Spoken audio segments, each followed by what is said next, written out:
Microsoft ওয়ার্ডে যখন type করেন, ওই টাইপের সময় এমন একটা গুরুত্বপূর্ণ সেটিংস আছে যে সেটিংসটা আপনারা অনেকে হয়তো জানেন। আজকে আমি ওই সেটিংসটা সম্পর্কে আপনাদেরকে জানাবো।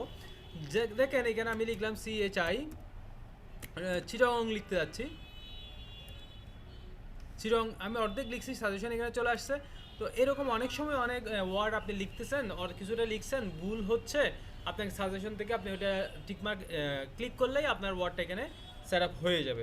যেমন আমি এখানে লিখলাম বাংলা, BANGL লিখলাম, বাংলাদেশ চলে আসছে। তো এই জিনিসটা কিভাবে সেট আপ করবেন আপনারা আপনাদের কম্পিউটারে। তো দেখেন এখানে আমি এই জায়গায় সার্চ করব, এখানে সার্চ করতেছি TYPING টাইপিং সেটিংস। এই যে এখানে টাইপিং সেটিংস চলে আসছে, এখানে ক্লিক করব। এখানে ক্লিক করার পর এখানে এরকম আসবে। এখান থেকে একটু নিচের দিকে যাব, স্ক্রল ধরে একটু নিচের দিকে আসব। এখানে দেখেন হার্ডওয়্যার কিবোর্ড, এই দুইটা আপনাদের অফ করা থাকবে। আপনাদের যে কাজটা করতে হবে সেটা শুধুমাত্র এই দুইটা কি অন করতে হবে। অন করার পর থেকে আপনি দেখবেন এখানে আপনি যা লিখতেছেন তার সাজেশন উপরে চলে আসবে।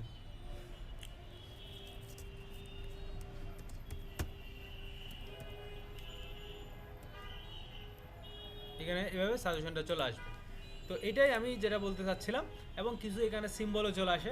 খুবই মজার একটা সেটিংস, আপনারা অনেকেই জানেন, যারা জানেন না জেনে নিন। আর যদি ভালো লাগে শেয়ার করে অন্যদেরকে জানাতে পারেন। ধন্যবাদ।